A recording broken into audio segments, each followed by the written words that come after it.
Hello दोस्तों, जय हिंद। आज हम पढ़ने वाले हैं विज्ञान की कुछ महत्वपूर्ण प्रश्नों को।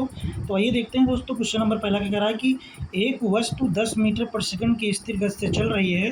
5 सेकंड में वह कितनी दूरी तय कर लेगी। दोस्तों यहाँ पर जो आपको दिए हैं ये स्पीड है 10 मीटर पर सेकंड और 5 सेकंड जो है दोस्तों यहाँ पर टाइम दिए हैं। हमसे पूछे हैं दूरी, यानी दूरी डिस्टेंस इक्वल टू होता है दोस्तों स्पीड मल्टीपल टाइम। तो यहाँ पर distance D equal to speed आपको दिए हैं 10 तो दोस्तों टाइम दिए हैं 5, तो मल्टीपल कराएंगे 10 5 जो दोस्तों 50। इसको ऑप्शन नंबर बी बिल्कुल आपका सही होने वाला है। क्वेश्चन नंबर 2 देखते हैं दोस्तों। न्यूटन के प्रथम गति का नियम को क्या कहा जाता है।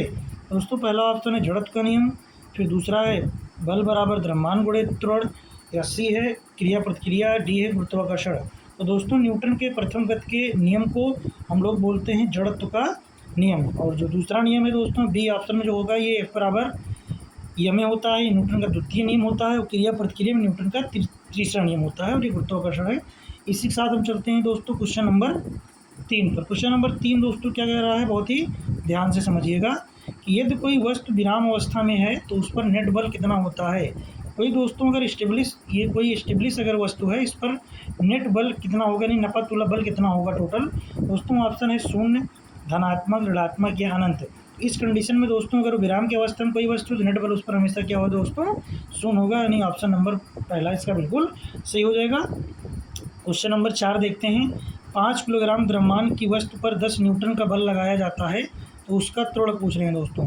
तो यहाँ पर त्वरण दोस्तों ए बराबर होता है बल बटे में द्रव्यमान यम। तो यहाँ पर आपका जो एफ है दोस्तों ये है 10 और जो यम है आपका 5, इसको कट करेंगे दोस्तों तो आ जाएगा 2, यानी पर ऑप्शन नंबर बी बिल्कुल सही होगा आपका 2 मीटर प्रति सेकंड स्क्वायर। इसी के साथ चलते हैं क्वेश्चन नंबर 5 पर। क्वेश्चन नंबर 5 क्या कह रहा है दोस्तों कि कार का एसआई मात्रक क्या होता है। तो कार का एसआई मात्रक दोस्तों क्या होता है, तो ऑप्शन है जूल, न्यूटन, वाट या किलोग्राम। तो दोस्तों कार का एसआई मात्रक क्या होता है, जूल। न्यूटन का आपको पता है बल का मात्रक न्यूटन होता है, वाट जो होता है दोस्तों ये शक्ति का मात्रक यानी पावर का होता है, और किलोग्राम कोई मात्रक नहीं होता है। तो यहाँ पर अगर देखा जाए दोस्तों तो एसआई यूनिट क्या होता है कार का, जूल, बिल्कुल सही हो जाएगा। ऑप्शन नंबर ए इसका बिल्कुल सही हो जाएगा। क्वेश्चन नंबर 6 दोस्तों क्या कह रहे हैं कि पेंडुलम की गति किस प्रकार की ऊर्जा का उदाहरण है। पहला है केवल गतिज ऊर्जा, केवल स्थितिज ऊर्जा, या गतिज और स्थिर ऊर्जा दोनों का रूपांतरण। तो दोस्तों यहाँ पर ऑप्शन नंबर सी बिल्कुल सही होगा, गतिज और स्थिर ऊर्जा का रूपांतरण होता है। इसी के चलते क्वेश्चन नंबर 7 पे चलते हैं दोस्तों। क्वेश्चन नंबर 7 क्या कह रहा है कि ध्वनि का प्रसार किस माध्यम में सबसे तेज होता है। ध्वनि का प्रसार किस माध्यम में सबसे तेज होता है। तो ऑप्शन है वायु, जल, लोहा, ठोस या निर्वात। तो दोस्तों ध्वनि का प्रसार सबसे ज़्यादा ठोस, यानी कि यहाँ पर ऑप्शन नंबर सी यानी कि लोहा, ठोस इसका करेक्ट ऑप्शन होगा। प्रश्न नंबर 8 क्या कह रहा है, मनुष्य को सुनने की आवृत्ति यानी फ्रीक्वेंसी की जो लिमिट यानी सीमा होती है वो कितनी होती है। तो पहला ऑप्शन है 20 हर्ट्ज से 20,000 हर्ट्ज, 0 से 10,000 हर्ट्ज, 50 हर्ट्ज से 50,000 हर्ट्ज, या 100 से 1,00,000 हर्ट्ज। दोस्तों यहाँ पर जो ऑप्शन सही होने वाला है ऑप्शन नंबर ए कि 20 हर्ट्ज से 20,000 हर्ट्ज होती। बड़ा ही इंपॉर्टेंट ये क्वेश्चन है। इसी के साथ चलते हैं क्वेश्चन नंबर 9 पर। क्वेश्चन नंबर 9 क्या कह रहा है दोस्तों, बहुत ध्यान से समझिएगा। दर्पण में बने प्रतिबिंब की प्राकृति कैसे होती है। दर्पण मतलब यहाँ पर समतल दर्पण है। समतल दर्पण में बने प्रतिबिंब की प्राकृति कैसे होती है दोस्तों, वास्तविक, आभासी, उल्टा या छोटा। तो दोस्तों यहाँ पर आपका जो समतल दर्पण होता है उस पर जो प्रतिबिंब बनता है दोस्तों हमेशा होता है इमेजरी यानी कि आभासी होता है। इसी के चलते क्वेश्चन नंबर 10 पे चलते हैं। क्वेश्चन नंबर 10 कह रहा है कि प्रकाश की चाल वैक्यूम में कितनी होती है। दोस्तों वैक्यूम मतलब यहाँ होता है निर्वात, यानी कि निर्वात में प्रकाश की चाल कितनी होती है दोस्तों। तो निर्वात में प्रकाश की चाल दोस्तों होती है 3 × 10⁸ मीटर प्रति सेकंड। तो पहला ऑप्शन बिल्कुल सही हो जाएगा आपका। इसी के चलते क्वेश्चन नंबर 11 पे चलते हैं। क्वेश्चन नंबर 11 कह रहा है कि ओम का नियम क्या है दोस्तों। बड़ा ही इंपॉर्टेंट क्वेश्चन है दोस्तों। ओम का नियम क्या है दोस्तों, तो ओम का नियम होता है V बराबर I × R। दोस्तों ओम ने एक नियम दिया था जो V और I यानी कि वोल्ट और धारा में संबंध बताता है, उसे बोलते हैं V बराबर दोस्तों IR। तो यहाँ पर आपका जो पहला ऑप्शन ए है वो बिल्कुल सही हो जाएगा इस क्वेश्चन के लिए। क्वेश्चन नंबर चलते हैं दोस्तों 12 पर। कह रहे हैं कि चुंबक के किस ध्रुव में बल रेखाएं निकलती हैं। चुंबक के किस ध्रुव में बल रेखाएं निकलती हैं दोस्तों। तो ये मान लीजिए कोई चुंबक है दोस्तों, ये नॉर्थ है और ये साउथ है। तो साउथ से इंटर करती हैं चुंबकीय बल रेखाएं और नॉर्थ से बाहर निकलती हैं, यानी कि सही ऑप्शन यहाँ का हो जाएगा उत्तर ध्रुव। बिल्कुल करेक्ट आंसर होगा इस क्वेश्चन का। क्वेश्चन नंबर 13 में चलते हैं दोस्तों। क्वेश्चन नंबर 13 क्या कह रहा है, 13 में कह रहे हैं कि तापमान का एसआई मात्रक क्या होता है दोस्तों। तापमान की टेम्परेचर का एसआई मात्रक क्या होता है। ऑप्शन पहला है डिग्री सेल्सियस, केल्विन, फ़ारेनहाइट या जूल। तो दोस्तों इसका जो सही ऑप्शन यहाँ होने वाला है कि तापमान का सही मात्रक दोस्तों क्या होता है यहाँ पर केल्विन, जिसे हम के से डिनोट करते हैं। और डिग्री सेल्सियस और फ़ारेनहाइट ये जो हम फीवर को मेजर करते हैं उसका डिग्री में व्यक्त करते हैं कि डिग्री सेल्सियस में, कि फ़ारेनहाइट में है, और जूल का तो आपको पता ही है दोस्तों। क्वेश्चन नंबर नेक्स्ट चलते हैं 14 नंबर पे। दाब का एसआई यूनिट क्या होता है दोस्तों? पास्कल, न्यूटन, जूल या वाट। दोस्तों न्यूटन, जूल, वाट में से तो कोई नहीं हो सकता, हमने पीछे इसको पढ़ रखा है, तो बचा ऑप्शन नंबर पहला यानी पास्कल होगा। दाब P बराबर होता है दोस्तों बल बटे क्षेत्रफल, यानी कि P बराबर F होता है, ये भी जान लीजिए, काम देगा यहाँ पर। तो इसका क्वेश्चन नंबर 14 का जो फर्स्ट ऑप्शन है पास्कल बिल्कुल सही होगा। चलते हैं क्वेश्चन नंबर नेक्स्ट यानी कि क्वेश्चन नंबर 15 पर। क्वेश्चन नंबर 15 क्या कह रहा है? क्वेश्चन नंबर 15 कह रहा है कि निम्नलिखित में से कौन सा रासायनिक परिवर्तन नहीं है। बड़ा ही प्यारा क्वेश्चन है दोस्तों कि निम्नलिखित में से कौन सा रासायनिक परिवर्तन आपका नहीं है दोस्तों। तो पहला ऑप्शन है पानी का उबलना, मोम का पिघलना, जंग का लगना या कागज़ का फटना। दोस्तों यहाँ बात की जाए कि जब रासायनिक परिवर्तन होता है, कोई अगर केमिकल चेंजिंग होती है दोस्तों, तो केमिकल चेंजिंग में कोई एक नया पदार्थ बनता है दोस्तों, उसमें कुछ नया बनता है। अगर कहीं भी रासायनिक परिवर्तन हो रहा है दोस्तों, हम देखेंगे उसमें कुछ नया पदार्थ बनेगा, कोई मतलब कि कुछ नई चीज़ें वहाँ पर आपको प्राप्त होती हैं। तो उस हिसाब से अगर यहाँ देखा जाए तो निम्नलिखित में से कौन सा रासायनिक परिवर्तन है दोस्तों, तो यहाँ पर अगर देखा जाए तो जो ऑप्शन नंबर सी है आपका लोहे पर जंग लगना, ये बिल्कुल सही ऑप्शन होगा इस क्वेश्चन के लिए। तो सी ऑप्शन सही होगा क्वेश्चन नंबर 15 के लिए, क्योंकि जब भी रासायनिक परिवर्तन होता है तो कुछ नई चीज़ें हमें बनती है, कुछ नया पदार्थ बनता है हमारे लिए। अब चलते हैं क्वेश्चन नंबर 16 पे। भौतिक परिवर्तन की विशेषता क्या होती है दोस्तों? बड़ा इंपॉर्टेंट है कि नया पदार्थ बनता है, तो नया पदार्थ तो नहीं बनता क्योंकि केमिकल चेंजिंग में नया पदार्थ बनता है, तो पहला ऑप्शन तो हो ही नहीं सकता है। डी ऑप्शन पदार्थ की संरचना नहीं बदलती है, ऊर्जा का अवशोषण नहीं होता है, या लास्ट है उत्क्रमणीय नहीं होता है दोस्तों। अगर मैं यहाँ बात करूँ दोस्तों भौतिक परिवर्तन की, तो भौतिक परिवर्तन में पदार्थ की संरचना नहीं बदलती है, यानी ऑप्शन नंबर बी बिल्कुल सही होगा, पदार्थ की संरचना नहीं बदलती है। भौतिक परिवर्तन की विशेषता होती है दोस्तों कि जो चीज़ रियलिटी में है वास्तविक में वही रहती है, बस उसको हम एक रूप से दूसरे रूप में चेंज कर सकते हैं। जैसे आपका दोस्तों वाटर हो गया, तो वाटर को हम क्या कर सकते हैं, फ्रीजिंग पॉइंट से हम बर्फ़ यानी कि उसे बर्फ़ में उसको हम चेंज कर सकते हैं, और फिर बर्फ़ को दोबारा हम वाटर में भी बदल सकते हैं। इसीलिए भौतिक परिवर्तन अगर देखा जाए कोई फिजिकल चेंजिंग हो, तो उसमें दोस्तों आपकी पदार्थ की संरचना नहीं बदलती है। बड़ा ही इंपॉर्टेंट क्वेश्चन है 15 और 16। चलते हैं क्वेश्चन नंबर 17 पर। क्वेश्चन नंबर 17 क्या कह रहा है कि टर्मरिक यानी कि हल्दी, टर्मरिक यानी कि हल्दी की यहाँ बात कर रहे हैं। टर्मरिक यानी कि हल्दी का उपयोग संकेतक के रूप में किया जाता है या अम्ल में कौन सा रंग दिखाती है दोस्तों? अगर हम हल्दी को एसिड में घोल दें दोस्तों, अगर हम हल्दी यानी टर्मरिक यानी अगर मैं हल्दी को एसिड में घोल दूँ, एसिड मतलब होता है दोस्तों यहाँ पर अम्ल, तो क्या होगा, उसका रंग कैसा हो जाएगा दोस्तों? तो अगर मैं यहाँ देखूँ तो ऑप्शन है लाल, नीला, पीला, हरा। दोस्तों यहाँ पर अगर हम किसी हल्दी को अगर हम इस हल्दी को अम्ल में घोल देते हैं या मिला देते हैं दोस्तों, तो उसका जो रंग होता है दोस्तों यहाँ पर हो जाएगा पीला। क्या होता है दोस्तों? पीला। अगर हम हल्दी को अम्ल से मिला दें तो उसका रंग हो जाता है पीला। अगर हम इसी हल्दी को अम्ल यानी कि अम्ल से ना मिलाकर अगर हम क्षार से मिला दें यानी बेस से मिला दें दोस्तों, तो उसका रंग क्या होने वाला है दोस्तों? उस कंडीशन में उसका रंग हो जाएगा लाल। तो सीधी सीधी बात है दोस्तों, अगर हम हल्दी को अम्ल के साथ मिलाते हैं दोस्तों तो मुझे पीला रंग मिलता है। अगर मैं हल्दी को क्षार के साथ मिला देता हूँ दोस्तों यानी बेस के साथ में, तो मुझे लाल रंग मिलता है। इसी के चलते क्वेश्चन नंबर 18 देखते हैं। क्वेश्चन नंबर 18 क्या कह रहा है? 18 नंबर, निम्नलिखित में से कौन सा प्राकृतिक संकेतक है? निम्नलिखित में से कौन सा प्राकृतिक संकेतक है दोस्तों?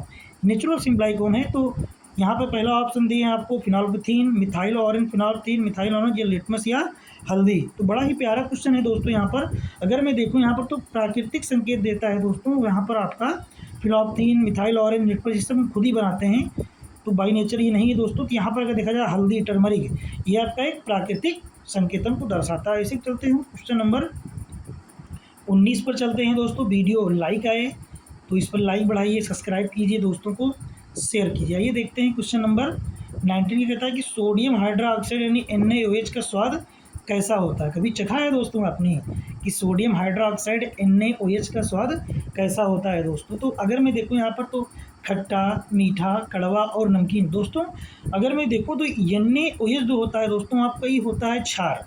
क्या है दोस्तों? क्षार। तो क्षार का स्वाद हमेशा दोस्तों कड़वा होता है। अगर ये अम्ल होता, एसिड होता दोस्तों, क्या होता? अगर ये एसिड होता आपका, ये अगर अम्ल होता तो इसका स्वाद कैसा होता है दोस्तों? खट्टा होता। लेकिन ये आपका एसिड नहीं है, ये क्या है आपका NaOH क्या होता है दोस्तों? ये क्षार है आपका, ये बेस होता है। तो बेस के चलते ऑप्शन नंबर सी बिल्कुल सही हो जाएगा, यानी कि कड़वा होता है सोडियम हाइड्रोक्साइड का स्वाद। इसी के चलते क्वेश्चन नंबर 20 पे चलते हैं। तांबा कॉपर पर जंग का रंग कैसा होता है? अगर तांबे पर दोस्तों जंग लग जाए तो उसका रंग कैसा होगा? लाल होगा कि नीला होगा दोस्तों, कि हरा होगा कि काला होगा? तो अगर यहाँ दोस्तों बात की जाए कि आप लोग कभी देखे होंगे, अगर कॉपर पे जंग लग जाता है दोस्तों, तो आपको मालूम ही चल गया होगा क्यों हरा हरा दूर से दिखाई देता है दोस्तों। तो अगर तांबे में जंग का रंग कैसा होता है? अगर तांबे पे जंग लग गया है कॉपर पर दोस्तों, तो उसका यहाँ पर ग्रीन यानी कि हरा हो जाएगा। इसी के चलते क्वेश्चन नंबर 21 पे चलते हैं दोस्तों। वीडियो अगर पसंद है तो लाइक कीजिए, सब्सक्राइब कीजिए, आपसे रिक्वेस्ट है कि सब्सक्राइब वीडियो कीजिए, शेयर भी कीजिए, ताकि और लोग भी इसका फ़ायदा उठा सकें दोस्तों। क्वेश्चन नंबर 21 क्या कह रहा है कि एल्यूमिनियम फॉयल को ताज़ा NaOH विलयन में डालने पर कौन सी गैस निकलती है दोस्तों? अगर मैं Al को दोस्तों, एल्यूमिनियम Al को अगर मैं NaOH के विलयन में डाल दूँ दोस्तों, NaOH के विलयन में अगर मैं डाल दूँ तो कौन सी गैस वहाँ पर निकलती है? बड़ा ही प्यारा सा क्वेश्चन है दोस्तों, ये कई बार एग्जाम में पूछ लिया गया है। तो क्वेश्चन नंबर कह रहे हैं कि एल्यूमिनियम फॉयल को ताज़ा NaOH के विलयन में अगर डालने पर तो कौन सी गैस यहाँ पर निकलती है दोस्तों? तो बड़ा ही प्यारा क्वेश्चन है, ध्यान समझिएगा। एल्यूमिनियम अगर हम Al को दोस्तों, Al2 को अगर हम NaOH के साथ मिला दें दोस्तों, तो वहाँ पर कौन सी गैस निकलती है दोस्तों? तो वहाँ पर हमेशा और हमेशा आपका हाइड्रोजन गैस निकलती है, जिसे बोलते हैं पॉप साउंड वाली गैस। वहाँ पर आवाज़ के साथ निकलेगी, पॉप एक आवाज़ होती है, उसके साथ में आपका हाइड्रोजन गैस बाहर निकलती है। तो एल्यूमिनियम फॉयल को ताज़ा NaOH के साथ जब हम विलयन में डालते हैं तो वहाँ पर कौन सी गैस निकलती है दोस्तों? हाइड्रोजन गैस निकलती है, बिल्कुल सही होगा। ये हाइड्रोजन गैस की एक खासियत होती है दोस्तों, ये रंगहीन होती है, गंधहीन होती है, वो पॉप साउंड के साथ ये निकलेगी। इसी के चलते क्वेश्चन नंबर 22 देखते हैं दोस्तों। बड़ा ही इंपॉर्टेंट क्वेश्चन है दोस्तों, वीडियो को लाइक सब्सक्राइब शेयर जरूर कीजिए। क्वेश्चन नंबर 22 कहना है कि निम्न में से कौन सी धातु सबसे अधिक क्रियाशील है? जबरदस्त, ये टेट में तो अक्सर ये क्वेश्चन बहुत बार पूछा गया, बहुत बार रिपीट हुआ है कि निम्नलिखित में से कौन सी धातु सबसे अधिक क्रियाशील है? कौन सी धातु जो फटाक से जाकर किसी से तुरंत रिएक्शन कर लेती है दोस्तों? तो इसमें सोना दिए हैं, लोहा यानी आयरन है, पोटेशियम है और दोस्तों तांबा है। तो मैं अगर यहाँ बात करूँ तो सोना तो जल्दी से किसी से रिएक्शन करता ही नहीं है, वो सिर्फ पसीने के संपर्क में आता है, स्वेटिंग में तो रिएक्शन ज़्यादा करता है। लोहा किसी से रिएक्शन करने नहीं जाएगा, तांबा भी नहीं जाएगा। तो पोटेशियम जो होता है दोस्तों K होता है, इसका परमाणु क्रमांक 19 होता है प्रोडक्ट टेबल में देखा जाएगा दोस्तों। तो पोटेशियम जो होता है दोस्तों, ये ऐसी धातु जो सबसे अधिक क्रियाशील होती है, तुरंत ये रिएक्शन करना शुरू कर देती है। तो इस हिसाब से आपका ऑप्शन नंबर सी बिल्कुल सही हो जाएगा दोस्तों। क्वेश्चन नंबर दोस्तों चलते हैं नेक्स्ट। क्वेश्चन नंबर नेक्स्ट क्या कह रहा है कि 23 बहुत ही इंपॉर्टेंट क्वेश्चन है दोस्तों। 23 कह रहा है कि रेयॉन, यानी कि रेयॉन क्या है? रेयॉन क्या है कि प्राकृतिक फाइबर होता है, कि सिंथेटिक फाइबर होता है, कृत्रिम या पशु से प्राप्त होता है, या खनिज फाइबर होता है दोस्तों। तो बड़ा ही प्यारा क्वेश्चन है ये दोस्तों। अगर मैं यहाँ बात करूँ तो रेयॉन जो होता है दोस्तों एक खनिज फाइबर होता है, एक मिनरल फाइबर होता है। ये मिनरल होता है, खनिज फाइबर होता है आपका, प्राकृतिक ये बिल्कुल भी नहीं होता है। तो उस हिसाब से आपका रेयॉन क्या होता है दोस्तों? खनिज फाइबर।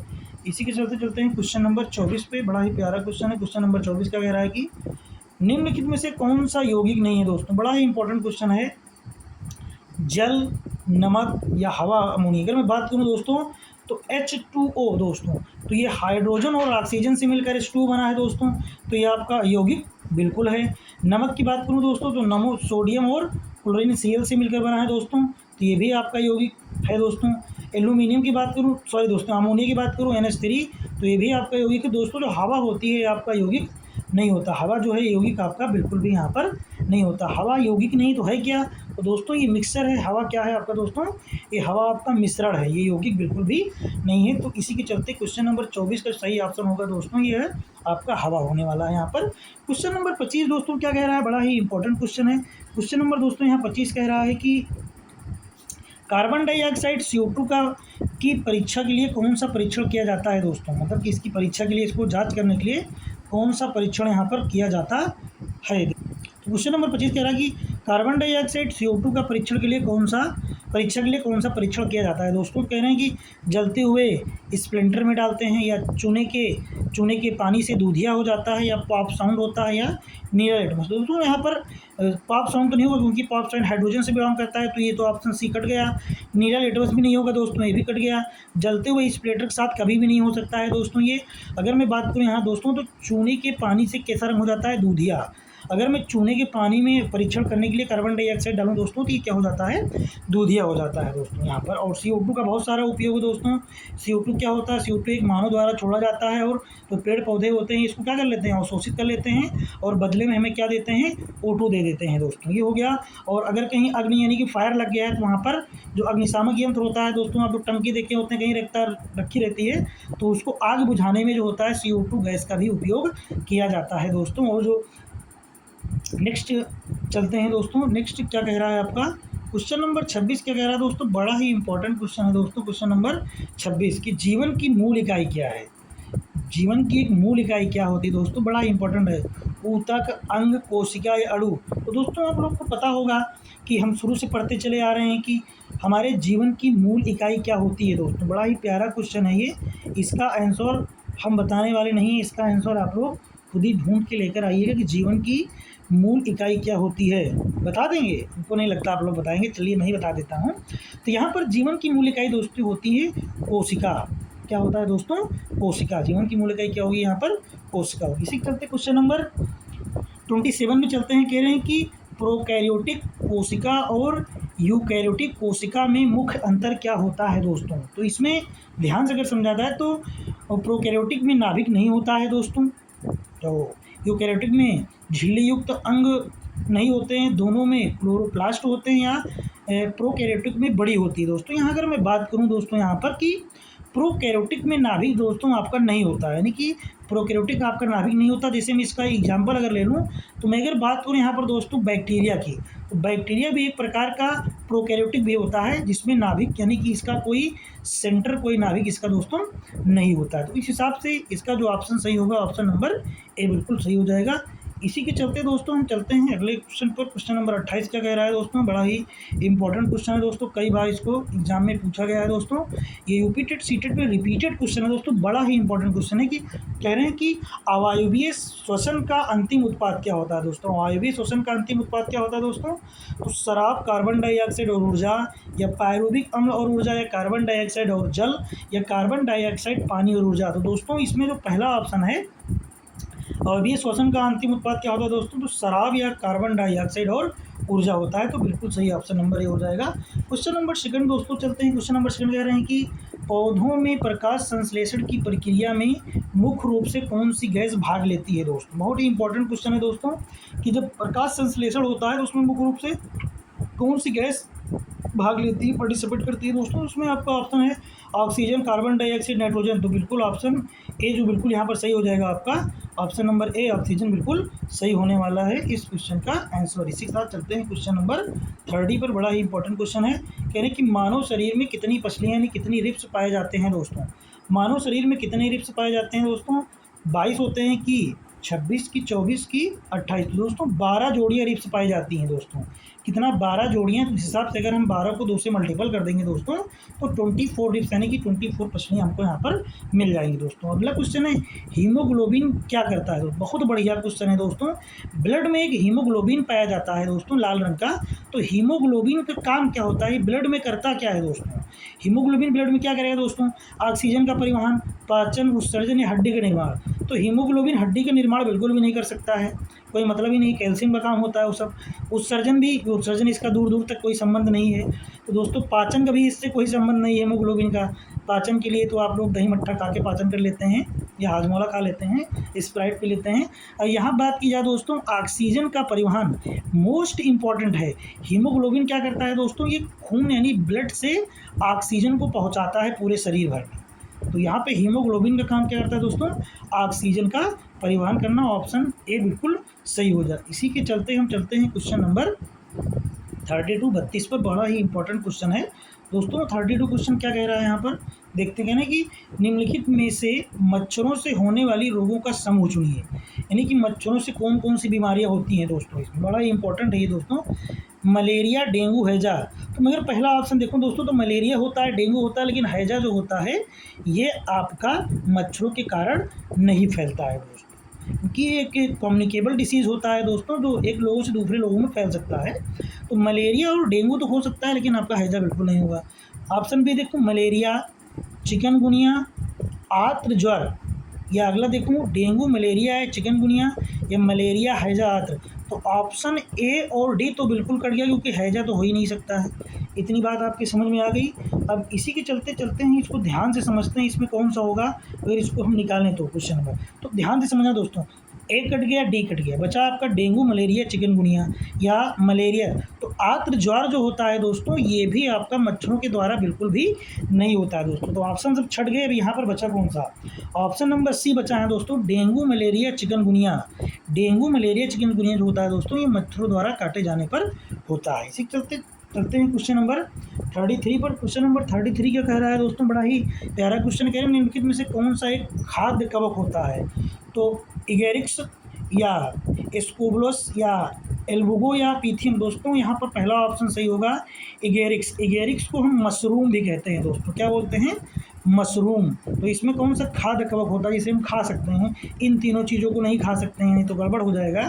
तो इगेरिक्स हम खा सकते हैं, मशरूम को हम लोग खाते हैं, इसलिए बोले खाद्य कवक है, खाने योग्य कौन सा है। इसी के चलते दोस्तों चलते हैं क्वेश्चन नंबर 34 पे। बड़ा ही प्यारा क्वेश्चन है 34। क्या कह रहा है दोस्तों, एक कपास के रेशे कहाँ से प्राप्त होते हैं दोस्तों, बड़ा इंपॉर्टेंट है। आंतरिक फल भित्ति से, कणिका से, बीजावरण से या फल भित्ति से। तो दोस्तों बड़ा ही प्यारा क्वेश्चन है। कपास का रेशा दोस्तों हमेशा बीजावरण की बीज के आवरण, जो बीज का आवरण होता है दोस्तों, वहाँ से हम इसको प्राप्त कर सकते हैं। तो इसी ये आपका हो जाएगा यहाँ पर ऑप्शन नंबर सी, बीजावरण। क्वेश्चन नंबर 35 पे चलते हैं। बड़ा ही प्यारा क्वेश्चन है, क्लोरोफिल युक्त पौधे किस प्रकार के पोषण वाले होते हैं। बड़ा इंपॉर्टेंट क्वेश्चन। जो क्लोरोफिल होते हैं दोस्तों, क्लोरोफिल युक्त का मतलब कि पत्तियों में क्लोरोफिल पाया जाता है, उसी कारण पत्तियां हरी दिखाई देती हैं दोस्तों। तो किस प्रकार के पोषक तत्व होते हैं, परजीवी, स्वपोषी, परजीवी या स्वपोषी या मृतपोषी या सहजीवी दोस्तों। तो यहाँ पर अगर देखा जाए तो क्लोरोफिल युक्त पौधे जो होते हैं दोस्तों, ये स्वपोषी होते हैं, खुद के द्वारा अपना भोजन का निर्माण कर लेते हैं, इनको किसी पर डिपेंडेंट होने की आवश्यकता बिल्कुल भी यहाँ पे दोस्तों नहीं होती है। क्वेश्चन नंबर और भी होगा दोस्तों, और भी चलते हैं आगे, देखते हैं क्वेश्चन नंबर है कि नहीं है। और क्वेश्चन नहीं है दोस्तों। इसी के चलते आपका समाप्त हो गया दोस्तों। वीडियो अगर पसंद आए तो दोस्तों लाइक कीजिए, आपसे रिक्वेस्ट है, सब्सक्राइब कीजिए लोगों में, और इसको शेयर कीजिए ताकि और भी जानकारी लोगों को मिले। तो दोस्तों इसी के साथ हम अलविदा लेते हैं। जय हिंद। मिलते हैं अगले दिन नए वीडियो के साथ, तब तक के लिए नमस्कार।